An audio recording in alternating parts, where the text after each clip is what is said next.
And we are back. Welcome to episode 2 of the Cortright cast, new and improved. Welcome, welcome. This is a place where we can talk about movies, books, entertainment, pop culture, whatever I feel like it, but we get to go a little more off the cuff. You know, I'm wearing a hoodie. You're used to seeing me dressed to the nines and Sunday's best. Here, we're just chilling. We're hanging out. We might go a little more in depth on some things, review some things, and talk all the kind of crap that we want. Maybe be a little more abrasive, a little more willy-nilly. Yeah, a little loosey-goosey. You know how it goes, but anyway, we're going to jump right into the podcast. And the first thing we're talking about today is Tenet. I know I mentioned this in the last podcast. I said that I would be letting you guys know my thoughts.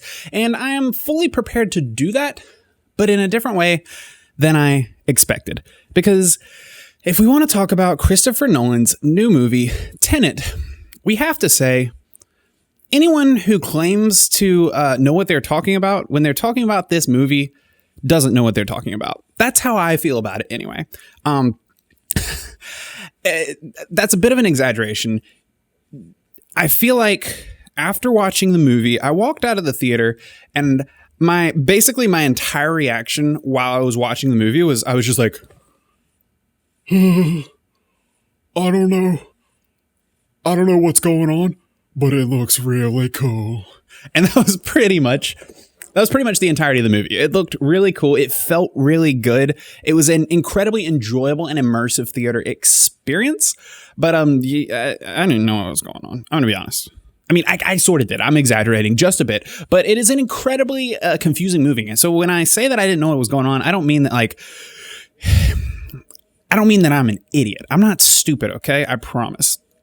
I promise. But it's just an incredibly confusing movie, and Christopher Nolan never really explains himself, and that is a tentpole of his style. So I'm not going to complain about that. I'm actually going to praise it. I have to say, I really love Christopher Nolan. He's not like my favorite director of all time, but I don't get all the criticism. You know, I've seen a few reviews out there that criticize his overall style, his loud, immersive style that is full of gigantic set pieces, imaginative plots, really deep, like that meme with like the guy trying to do the math in his head, they're really hard plots to wrap your brain around sometimes, and they're clearly meant to be that way. He doesn't always give you all the information you need to truly understand what's going on. And I think that's okay. I've seen some people complain. They're like, oh yeah, another Christopher Nolan movie. The soundtrack goes, blah, and you know, a bunch of people talk and you can't really understand what they're saying because the sound mixing is weird and blah, blah, blah, blah, blah. And all I have to say is no. That's not the case. That's not the case. You know what? Every time that Christopher Nolan soundtrack goes, blah, I love it. It sounds good. I love the blah. So deal with it. I love it. If you don't love the blah, then, oh well. Turn off this podcast. If you don't love blahs, turn off the podcast, because I love blahs.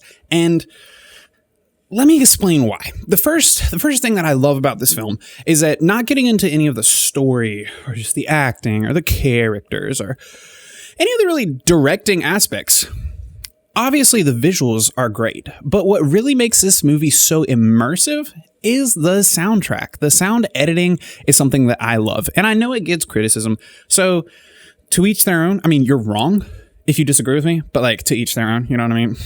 But it's something that I really enjoy. And I'm so glad that I went and saw this movie in the theaters, because I truly think you are doing a disservice to yourself and society, and maybe even committing a mortal sin by not seeing this movie in theaters. If you watch this on an iPhone, on a laptop, or on your crappy home TV that's like 32 inches with the stock Best Buy speakers, you're doing an injustice to the world.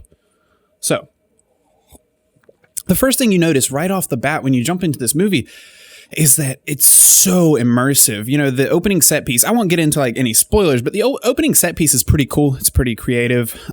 It's pretty important to the movie.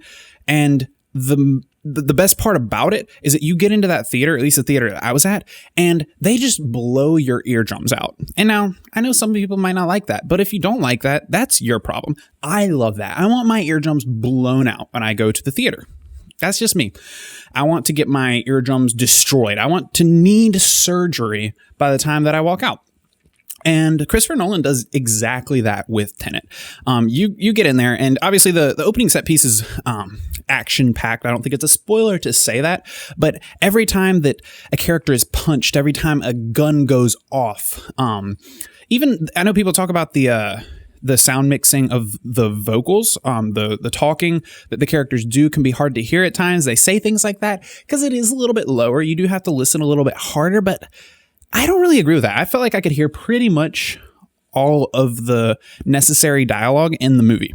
So I think that if you can't hear the dialogue, then maybe you need to get your ears checked or you need to pay attention a little harder, okay? You know, tough luck.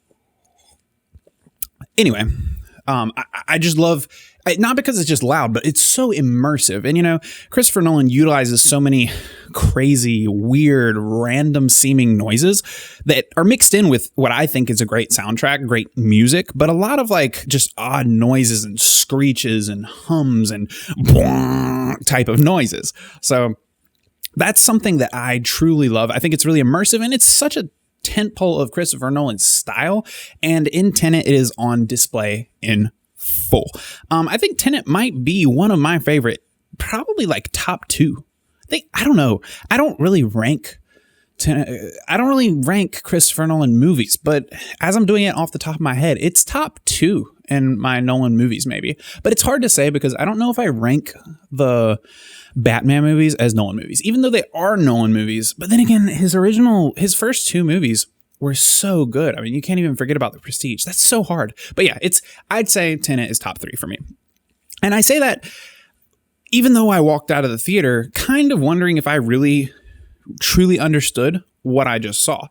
And I think that is almost what elevates my opinion of the movie to an extent, because despite the fact that I was confused for a lot of the movie, despite the fact that I felt like I might have missed something for a lot of the movie, I still enjoyed it immensely. Just the experience of being in the theater and watching it on the screen was just so fulfilling to me. And that's my personal opinion. But as I said earlier, if you don't agree, then you're wrong. So moving on. It's not a character-heavy movie. Not a lot of Christopher Nolan's films are, and you could say that's a criticism, and I normally would criticize that if it was in a different book or a different movie that didn't do as much of what Christopher Nolan does as well as he does. But what really saves Christopher Nolan and allows him to do pretty much whatever he wants is that the things that he does do well, he does so above and beyond better than anyone else in the industry that you don't even feel like it's necessary to have other elements that you would expect or want out of other stories. So I'll try to explain that. Christopher Nolan tends to rely on pretty much the charisma of his actors over the actual plot and story and development of the characters themselves. Now, the movie's full of plot, but they're not always that relevant to the character themselves. There's not always a ton of humanity, at least on the surface, to the characters and what they're trying to accomplish. It's very easy to get wrapped up in the complex plots, the world-ending plots, the whatever movie it is, whoever's trying to end the world or blow up a planet or whatever war is going on. It's very easy to get wrapped up in those and overlook the human elements of the stories. They are there, but they're definitely downplayed. And in Tenet, just like in a lot of his other films, he does rely on the charisma of his actors to really carry the characters forward. And I don't really mind that because he does a really good job of picking the actors out. I think Robert Pattinson is fantastic, as well as John David Washington. I think they both kill it in this movie. And the thing is, it's not like an Oscar acting movie. It's not an award-winning movie based on the acting alone. The performances are great, in my opinion, but they're subtle. They're subtle, and they're embodiments of these characters that you don't ever really get to know. And that's one of the things that I really love about it, is that the characters they actually, I don't think it's a spoiler to say, I don't think you ever learn the name of the protagonist, the John David Washington, who you see in the trailers. You never even learn his name. And I think that's important because I think the whole point of that is that his name was not important. Who he is not important, because who he is embodied by the movie and what you learn by the end of the movie. You don't need to know anything about him before that. You don't need to know about his relationships before that. I'm not even sure that you need him to develop much at all over the course of the film, because I'm not sure that he does. I'm not sure any of the characters really develop over the course of the film. And normally that would be a criticism that I would have of a story. But in this case, it's not. Now, Tenet is a film that is so complex and confusing, and there's so much to say about it that I could go on for this entire podcast just getting into all the things that I love or question or theories about the film. But I'm going to try to keep it a little bit quicker so that you're not wasting your entire day just listening to me gush about the film. Hopefully there's a little more value than just gushing. But yeah, I really enjoyed it. And one of the things that made it a lot better, I wish I could just go see it. I may go see it in the theater again, honestly, because I really did enjoy it that much. And I think it would benefit. It seems like the type of film that would benefit from a second viewing a lot. But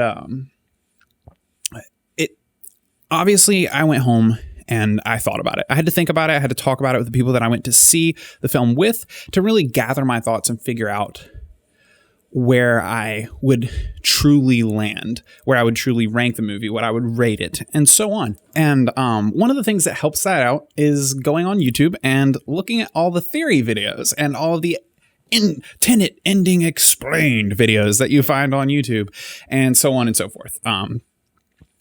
I watched all the videos that I could find to try and understand the plot better. I checked out the theories that may or may not be true, but I also mostly focused on just trying to get as many different people to explain in as many different ways as possible what actually happened in the film. Because I feel like even after figuring out what happened in the film, you still don't really understand it. Because as you can tell from the trailers, this isn't giving anything away to say that there is an element of time inversion. You know, you see people going backwards through time while other people are going forwards through time. And it's really, really confusing.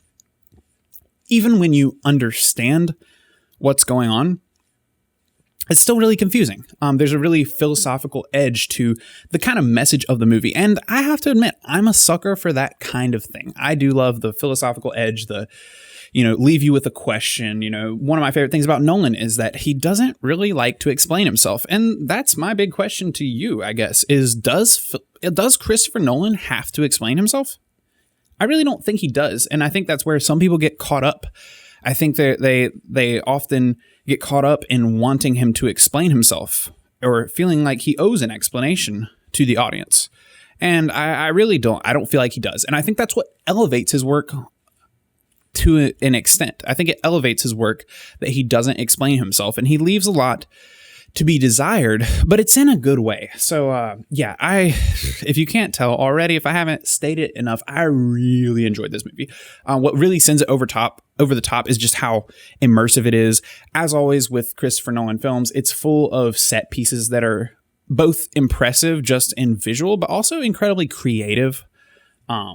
The plot is, it's one thing that I have to give to them too, because you could criticize some elements of the plot or the way it was executed. There may be holes some places that I haven't poked yet, but I always tend to give extra credit as well to a director who is willing to take the chance and take on a topic as hard and complex and big as something like Tenet does. It kind of reminds me of Inception in that vein, where he's taking on something that is going to be really hard to pull off. And so I personally feel like he pulled it off really well. But even if he didn't pull it off perfectly in everyone's mind, I just have to give him the kudos, the brownie points, whatever it is,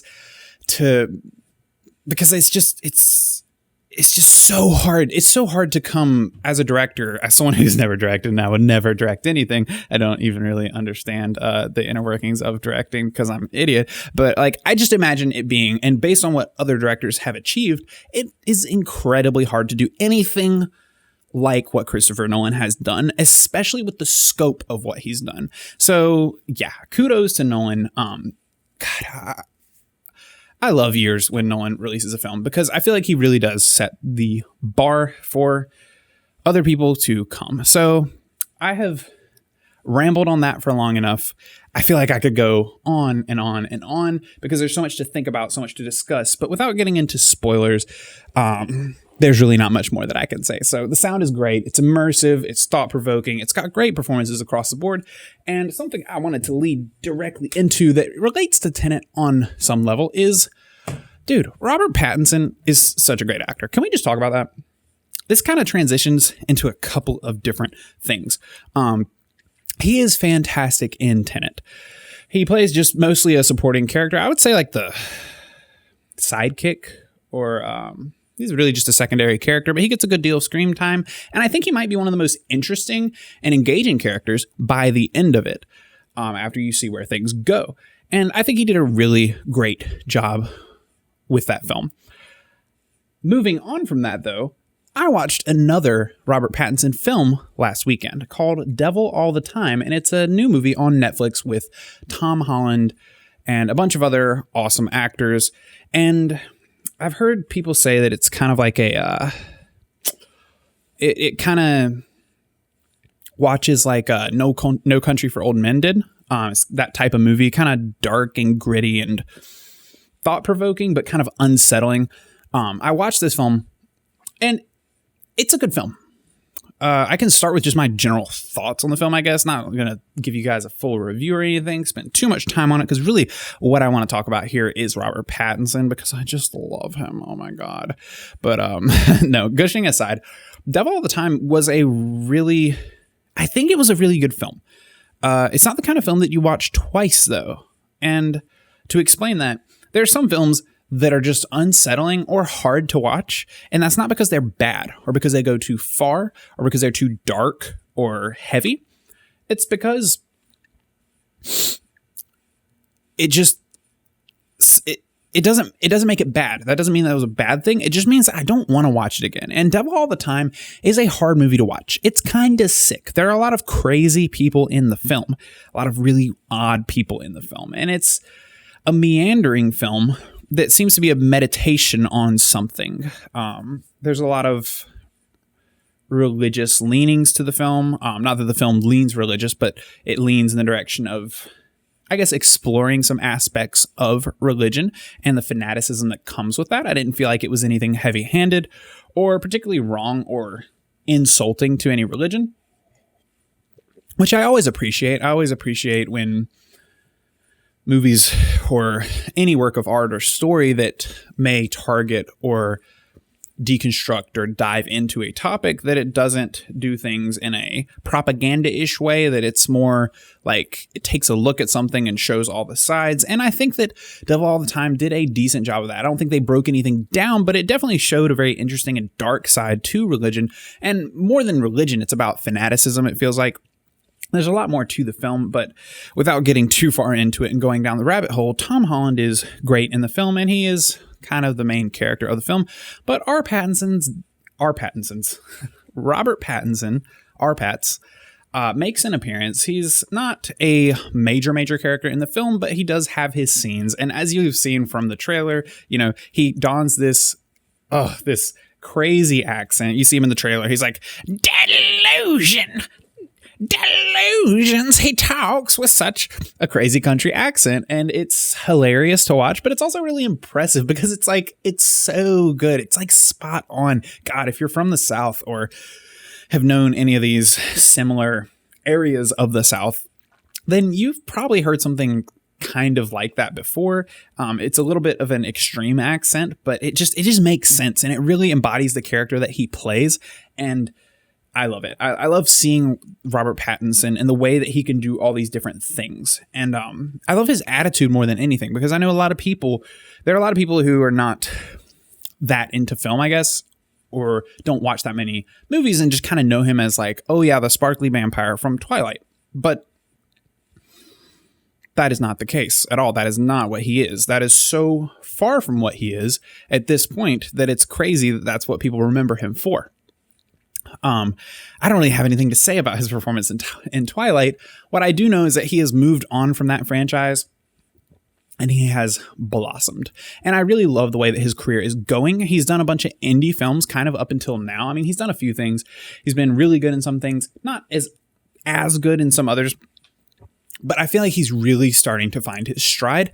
And I feel like after tossing Twilight aside, he's found his groove and he's starting to really just build up a repertoire of films and really just gather the respect of the masses as he's starting to get into Christopher Nolan films, as he is playing Batman. I know a lot of people were kind of questioning the choice of having him play Batman, but like from the start, I thought he made a perfect Batman. I think the trailer that came out for Batman with him in it probably convinced a lot more people as well that he would be a good Bruce Wayne. I thought he looked really good and sounded really good in the trailer, but I was convinced from the start. He has the look. I think he has the acting chops, and I'm really glad that he is beginning to show it. So frankly, this is my hot take. I think that Robert Pattinson could be one of the next like Leonardo DiCaprio type of actors. Obviously not with the exact same type of career as like a Johnny Depp or a Leonardo DiCaprio, but he seems to really have a respect and a love for the art of acting. And he doesn't, not that he doesn't care about money or fame or anything like that, but it does seem like that's not something that he's that worried about. Like he doesn't just love the attention and the camera of like the paparazzi. He's like, he really does come across, now I don't know the guy, but he does come across like he really just has a passion for this art, and he has a lot to say and a lot to give to it. And I just love that. I think that he has an ability to embody a character, and he has just an air about him that is really intriguing. It kind of puts you in a trance, and it's a quality that I think can be hard to find in actors. And it's a quality that I think can carry him through all the way through to the award-winning movies that I think he will continue to get and hopefully take home in the future. And I think that in the end, he could be an actor that is in very high demand and making so big bucks, because he is a heartthrob. He is so talented. And the movies that he's putting out right now are they're slapping. The movies that he's putting out are slapping. So yeah, there's my little gush rant on Robert Pattinson. Maybe I have a little dude crush on him. Whatever. I'm straight. Whatever. Doesn't matter. Who cares?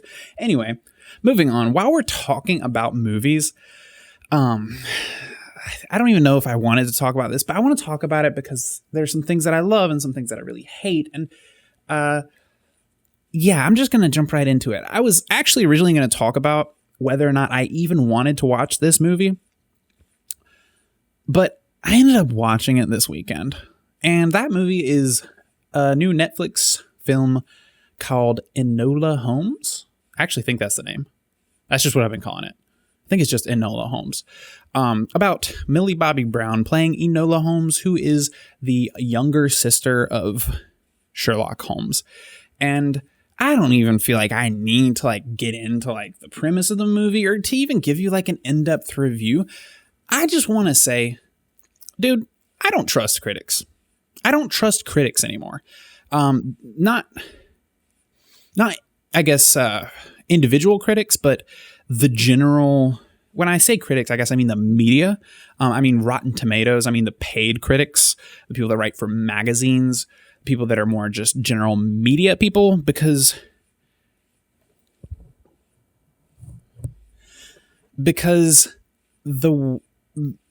I didn't actually look at any reviews for this movie before I watched it. I'm going to be real. I am a big fan of Henry Cavil. I'm a huge fan, you could say. So you could say that I might also have a dude crush on Henry Cavill. So when I saw that Henry Cavill was in a new movie, and Millie Bobbie Brown, that's such a hard name to say. Why do you have three names? Why does she have three names? Ugh. Anyway, that just plays into some of my thoughts about her as well. But I'll get into those in a minute. I'm a big Henry Cavill fan, and I think that Millie Bobbie Brown shows a lot of promise, as most people probably do. Through everything that she's done, she has a lot of charisma. And if nothing else, I'm going to be honest, this movie didn't look great through the trailers. the concept didn't sound very good, but I clicked on it because I just like Henry Cavill. Okay, there, I said it. I admit it. I just clicked on it because I liked the actors and I wanted to be entertained. And I was entertained. I watched this movie and I was entertained. That being said, the movie is awful. It's not a good movie. The movie is like getting beat in the face, atop the head, wherever you wish, with a frying pan repeatedly for 2 hours. It's entirely too long, and it wastes most of its time not being good. Now, I say that, and that might sound like a bit of a scathing review, and I don't even feel the need to dignify it all with an in-depth analysis, but the movie does have a little bit of charm. Millie Bobby Brown is great in the movie. I like Henry Cavill in the movie. I'm just a fan of the man. I'm a fan of the actors in the movie, and I thought they did a good job. It was an entertaining 2 hours. But that being said, like, I watched the movie, and I went in cold. I didn't really know anything about it. And then I watched the movie, and I was like, man, that was not good. Like, I think I would have been even more harsh on it if I was a big fan of Sherlock Holmes as a franchise beforehand. But I don't really care. I mean, I like Sherlock Holmes, but I'm not like big into it. Else I would feel like the movie itself was being incredibly disrespectful to the property just by existing. Because I mean, like, who even likes like that? Who likes these random spinoff movies that it's about like the younger sibling or friend of an iconic character? And I don't even know. It's like, it's just silly from the start. But the whole thing is just like this giant diatribe of like people telling Millie Bobby Brown that like the only good thing she'll be in life that she can ever do is be a wife. And despite the fact she's blatantly brilliant and super cool and creative and can forge her own path in life, everyone around her is telling her that she can't do that. And they're just trying to oppress her. And honestly, it's not even that like the general message of the film or the general ideas of the film are truly awful in nature. They're not awful in nature. It's just like, it's delivered in such a juvenile way. It was just not thoughtful.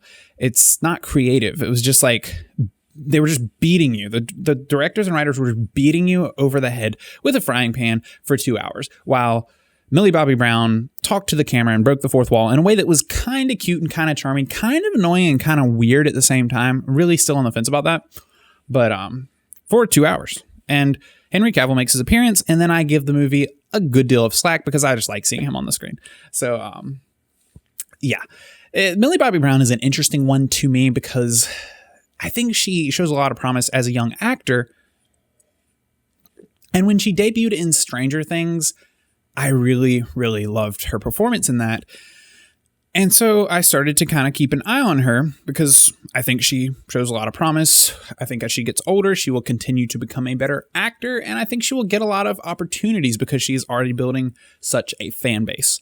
So I think her career will be an interesting one to follow. But one of the things I noticed very quickly, which I can't knock her for too much because I don't want to sit here and knock a teenager and just talk trash about it, is that she got really full of herself really quick. If you watch any of her interviews and any of her media for the past couple of years since Stranger Things, she has gotten a little bit too big for her britches, and it's not becoming. But yeah, it's put me on the fence about her, but because she's so young, I cut her a lot of slack. So I still kind of ignore that, and I still support her career. I want to see what she does, and I really hope that she matures.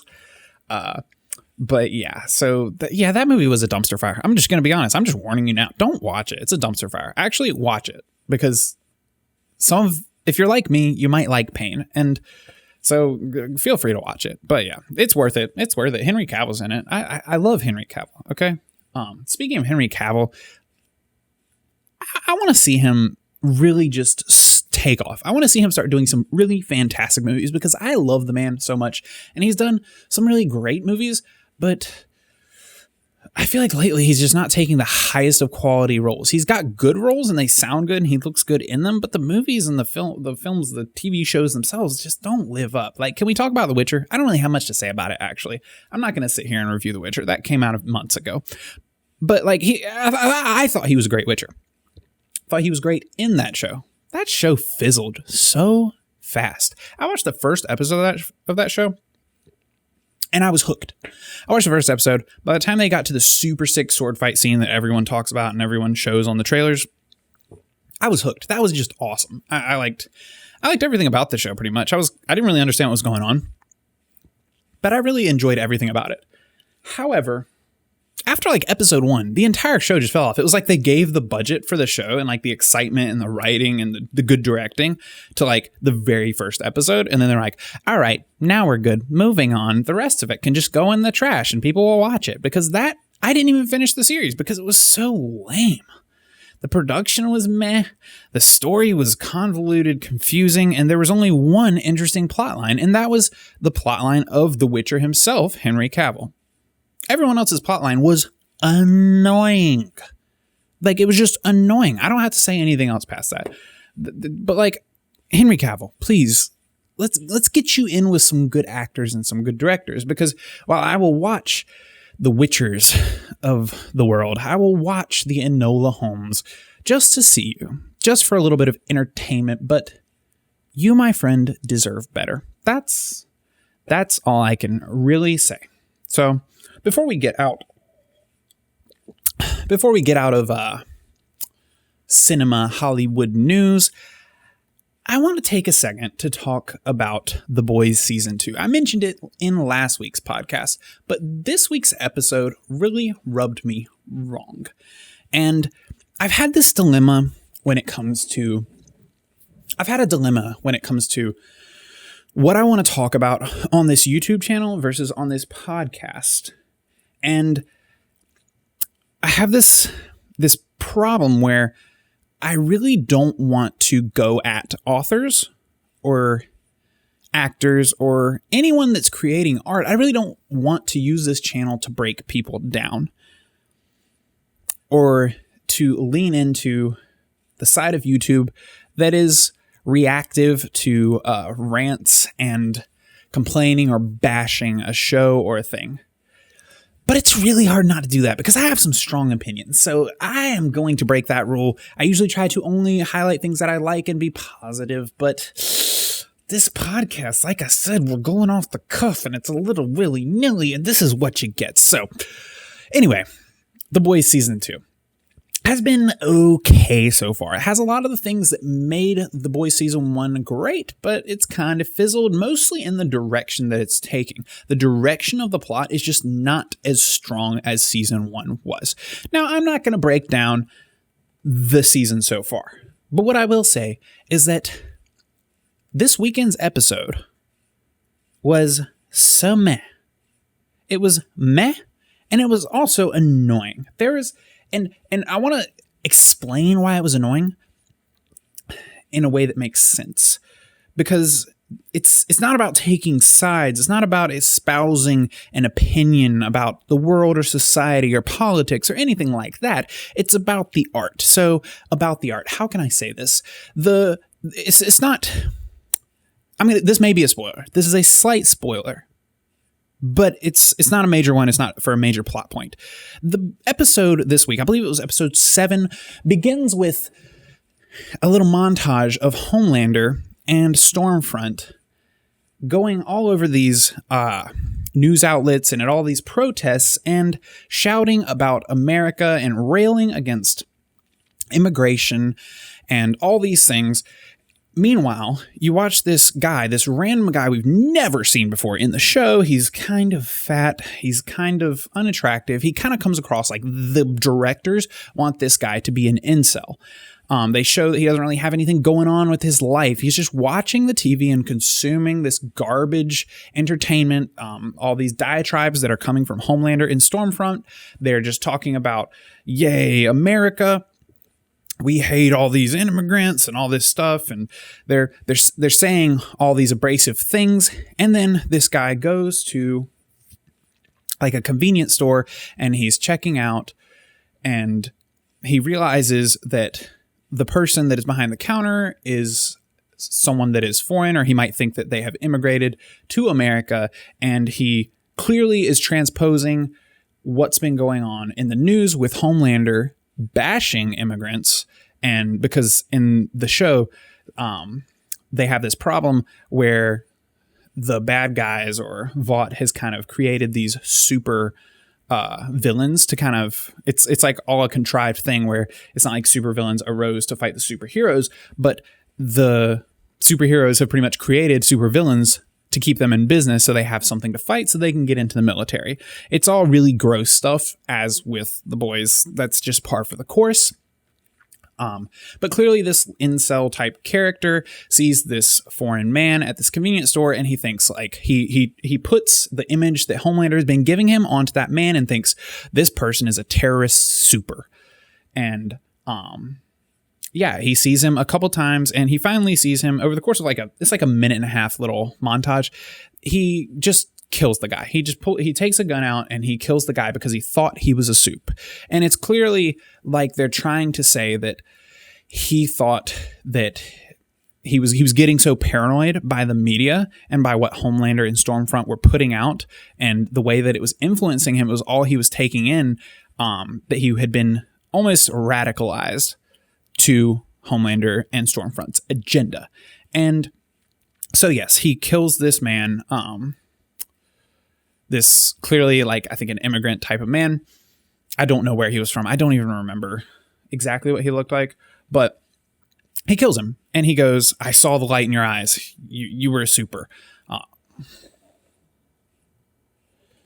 And he goes, I saw the light in your eyes. You were a super, and he's just like, he thinks he's doing the world a justice by killing this possible super villain that has snuck into America to undermine everything that he knows and loves. And yeah, and then we cut to the boys, and the rest of the episode is just the boys. There's really not much else to that. And oh my God, is that all you got? Seriously, writers, directors, who's up here? Is that all you got? This has absolutely nothing to do with politics. For the record, I think that everything going on in politics in America right now is a joke. It's pathetic. Everyone involved is a moron in some way, shape, or form. And yes, we're in deep trouble across the board.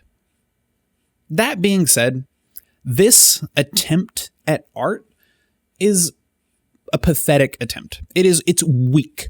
It's weak. It's not creative and it's not imaginative. It's not art. And before I get too ranty, I'll just kind of go down on that just a little bit. The Boys season 1 was really great because it had a lot of thoughtful takes and juxtapositions of different ideals and different elements of American culture and society. And it takes kind of a picture of not one year and not one event, but a lot of them, and kind of just takes a look at the culture that we've created over many years and doesn't really offer a criticism. It just kind of shows a reality of it and takes it to its extreme in some elements. And it's been really artistic so far, and it seemed like it had some good things to say. It's also been incredibly fair. However,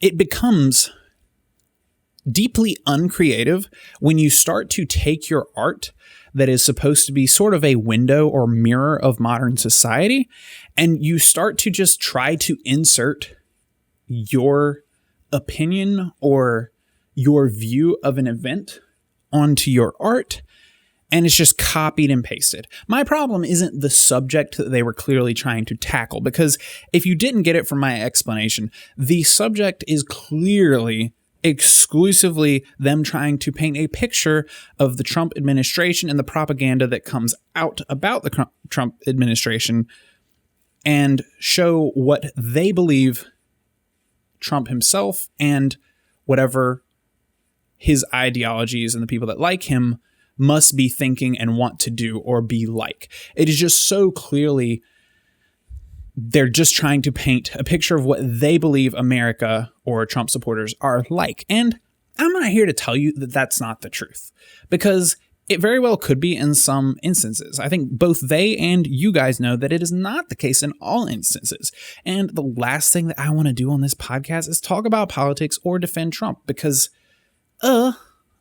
gross. First of all, gross politics. Second of all, gross Trump. I don't want anything to do with that crap because the man is crazy.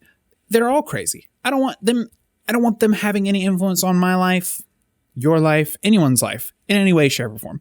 But I have to stay true to my perception of the way that, in this case, art should be handled.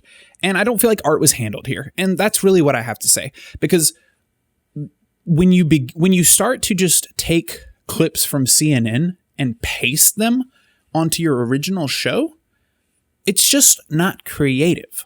You're not accomplishing anything.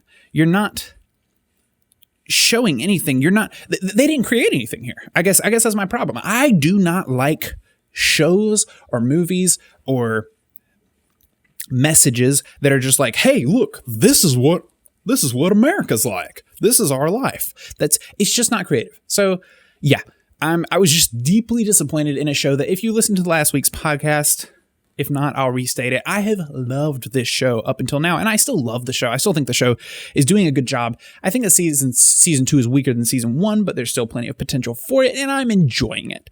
I'm not here to just complain a bunch, but I really saw that scene, and I just had to sit there and go, really? Really? That's what we're doing? It was just like, for a show that is so imaginative, for a show that's so clever, it was like, we're just coming out and making like really bland, black and white, hardline political statements now. That's what this show is amounting to now. Like, I don't like, maybe this is a personal opinion. I'm sure it is. I don't like TV shows or plot arcs, movies, whatever it is. I don't like stories where they try to take and copy and paste something that they believe is going on in real life in our society and just paste it onto the imaginary version of society in their book in the perfect way that they believe it is. And it's not that it can't be true, because it may well be that their opinions and their perceptions of society are true. I'm not here to contest that. What I'm here to contest is that, like, it's so low effort. Like, am I crazy here? It just feels so lazy. So, yeah. Just do better. That's all I have to say. Do better. The Boys has done so much better than this in season 1. They've done better in season 2 even. And yes, this was a small 2-minute scene, part of a plot arc that I don't know where it's going. I don't know if it's going to be good or not, but it can be salvaged. But I just really want to just do better. Okay? I will leave it at that. Anyway, I am rolling deep into this podcast with the rants today. So today you get a little fiery, Alex. I guess that's what I'll call it. But moving on, in other news, something I saw, kind of a smaller story I saw. The new James Bond movie is getting a podcast. I guess leading up to, probably an episodic podcast leading up to the release of the new James Bond film, which I think they're still trying to release later this year. But I thought it was an interesting talking point because they're doing a podcast, and I think it's going to be like interviews with the actors and probably people on set, maybe director, cinematographer, stuff like that. Hopefully conversational type of things. I don't know much about it, but I thought it was an interesting thing to talk about because it sounds kind of cool on the surface. It sounds like a kind of cool idea, right? But it can go one of two ways. And I'm a little bit worried because, well, it might be all right. But one of the things that I found is interesting is that Hollywood is really bad at being hip. Hollywood is really bad at getting with the times. They're always a little bit late, and they don't do it as well as the originals, I guess.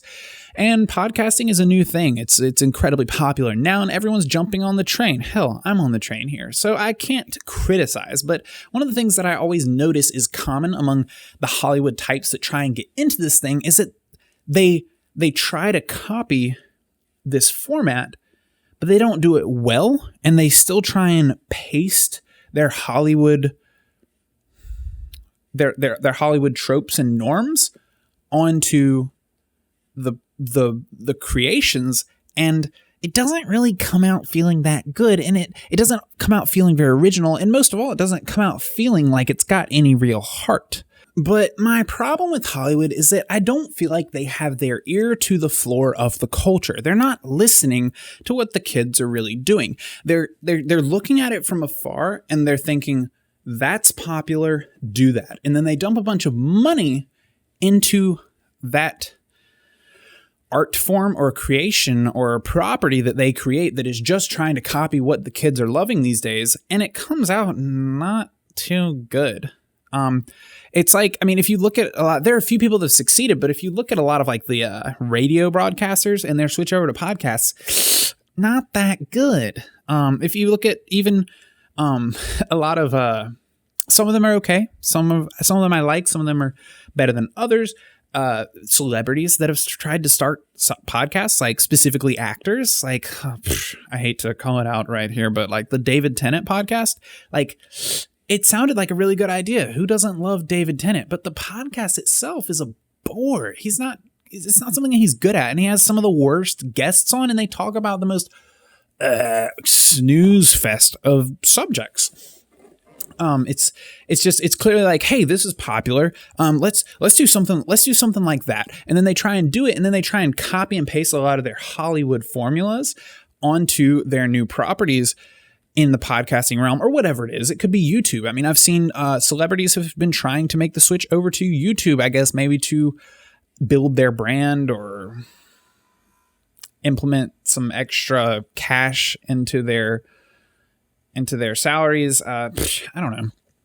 But like, it doesn't really work out that well. It's like there's millions of really awesome YouTubers out there that are just killing it. And celebrities come in with all the money, all the backing, and all the fans to do it. And then they kind of fizzle. They just kind of fizzle out. It's like they don't actually understand the medium. And I think that's my problem. And really where I'm going with using this as a topic to begin with. A James Bond podcast sounds like a great idea, but I worry that these Hollywood types, when they try and insert themselves into new mediums or into hip trends, they have a really hard time understanding just what makes these things work. You know, it's like when some of these celebrities try and, it's not that they don't see any success, but it's like when they try to dance on TikTok. It's like, well, first of all, it was never cool to begin with when people were dancing on TikTok, obviously. We're all adults here, but I don't want to see like these older celebrities trying to jump in on the trends. And it's not that I don't want to see them jump in on the trends. It's that I don't want to see them do it badly. And I think in order to execute something like this in the way that would be beneficial and move the medium forward and really be something worth watching or listening to, you really need to put your ear to the floor of the culture and have people, well, it doesn't have to be the celebrities themselves, but whoever's producing this stuff needs to get down on the ground and figure out what makes these things work. Because there's special sauce that makes things like podcasting work.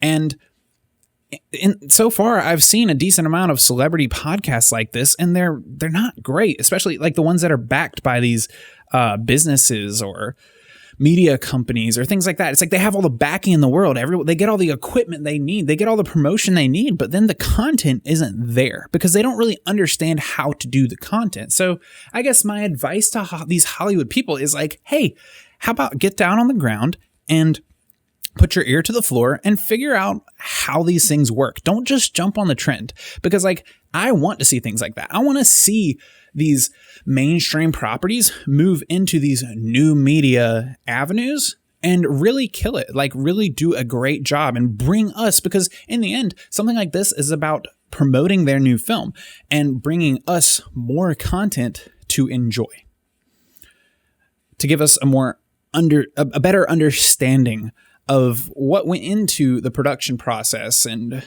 to create a deeper love in us for the characters, the actors, and just to make us care about this piece of art that they are putting out. That is the new James Bond film. But it's highly probable that they won't do a good job with it. I guess that's all I have to say. It feels probable that it will not be good, but I think it's a good idea. And I think that Hollywood would benefit from really trying to understand how something works and not just hawking it because it's popular. So, yeah. This entire podcast has been about movies. Oh well, don't care. Too bad. As you can see, I have a lot to say about a lot of things. So that's just the way it goes. But in other reading news, I'm still working on getting through to Sleep in a Sea of Stars by Christopher Paolini. It's coming along decently. I don't really have a lot to say on that front. The novel's shaping up decently. I'm about a third of the way through it, which doesn't sound like that much, but it's actually quite a lot for a 900-page book. So yeah, I'm moving through it. I'm enjoying it. I'm still reading Taiko, which is Eiji Yoshikawa's samurai epic, released back in like the 1920s. Nothing a lot of viewers will actually be familiar with, but I like to mention it just because I think it's a great book, and I think Yoshikawa is a great author. And I tag this onto the end of the podcast because I just kind of want to talk about what I'm really enjoying about it, because I love samurai novels, especially these old translated original works that are about these historical periods and historical events. I really love these. So I just like to take a second, at least, to top off the podcast, not make it all about movies, drop a little bit of book talk in there, stir it around. Yeah, I'm loving this book, Taiko. You should check it out. I guess I want more people to check it out. So maybe if I rant about enough, other people will check it out. But one of the things that I found really interesting about it, I don't just want to say that I'm loving it, but that it's really interesting to read about other cultures, other times in history. And not just interesting, like on a broad scale, but a book like this, one of the things that I found really interesting and valuable, I guess, to my perception of reading and writing as a whole, because even though I mostly just ranted about movies for the last hour, I do a lot of writing myself and working on original novels and trying to grow and analyze and learn about storycraft as a whole to become a better artist in the future. And it's really interesting to really delve down on some of these culture, like the more, a few hundred years ago, this Japanese culture during kind of the end of the samurai period, and just the way that they lived their lives and the way that they saw things and the way that these authors wrote these events. One of the things that's always really big in these samurai novels is these ronin or samurai and their real sense of duty, which is a big part of samurai culture in general. Obviously, everyone's familiar with that, but I think it's really awesome and really cool to see, because it can be jarring at first, because there will be instances in the novels where a samurai will be like, I'm going to do this for my master, and if I have failed or disrespected him or smeared his name or my name in any way, I'll just have to kill myself. And they're so serious about it. They're just like, it's like if a battle is, they'll go into battle knowing that they're going to lose, but just choosing to die in the battle because it will be an honorable way to die. It will be a valiant fight. It will be a good death, as they say. Their sense of loyalty. Every one of these samurai lords has all these retainers, and like the key thing that the key line that runs through all of them is that most of these retainers to these lord samurai guys that kind of own all this land and have these castles and control these political elements is that their subjects are so loyal. And I don't know that means that it's always a good thing, but it's really interesting and cool to read about these cultures and these people that think and thought so much differently than the way we do now. And it makes me miss it a little bit. I gotta be honest. That's really that's really it. Like, not miss it because I've never experienced it, but it makes me feel like there's got to be an element of this deep loyalty and deep sense of respect and also honor that I feel like we're missing in our world. And I'm not saying that if I ever embarrass myself or someone else or disrespect or fail someone above me or someone that I'm beholden to, that I want to have to kill myself. Not too keen on that, not gonna lie.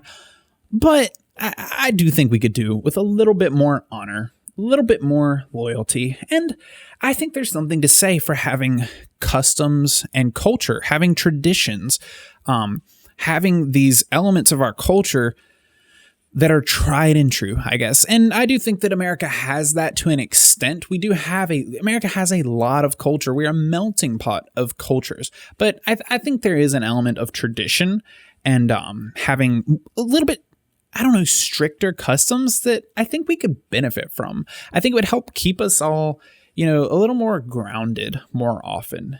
And yeah. It's really been a joy to read the book. I'm like 600 pages into it. It's a 900-page book, which is why it's taking me what feels like forever to get through. And the print is so tiny that when I say 900 pages long, if it was like typed in actual normal size font, I feel like it would be like 1,700 pages. I don't know. Maybe I'm just making that up, but it is taking a long time to get through. I will say that. It is. And when I say long time, I mean, I've been reading for like 2 or 3 weeks, but I typically can try to read a book every week, if not every 2 weeks. And these 900-page heifers are killing me. And it's making it really hard to create content around books because I need to continue reading books so I can make more content, but the books are taking longer. So it's a dilemma. It's the booktuber dilemma. So, but yeah. My voice is getting a little bit tired because I have talked my own ear off, but I hope you have enjoyed this podcast. I'm going to wrap it up there. If you did like it, don't forget to like the video on YouTube, or if you're listening on iTunes or Spotify or wherever else you can find this podcast, drop me a 5-star review. Just do it, okay? Even if you don't like it, leave a 5-star review because it helps me out in whatever the search algorithm is a lot. Just drop that 5-star review. It helps me out so much, and it allows me to push this content to more and more people so we can build this community, family, whoever you are, whatever we're doing here, more people can see it, and that helps me. So yeah, drop the 5-star review, subscribe on YouTube, subscribe on the podcast platform, and you follow me on Twitter, follow me on Instagram, all that good stuff if you want to know more about my life or talk to me about my awful or, in my opinion, amazing opinions and ideas about books and movies and entertainment and life and culture and most specifically writing. But I'm going to stop talking now. I hope you guys enjoyed, and I'll talk to you guys in the next one. This one has been episode 2 of the Cortright cast, new and improved and getting better every week. I'll see you guys later.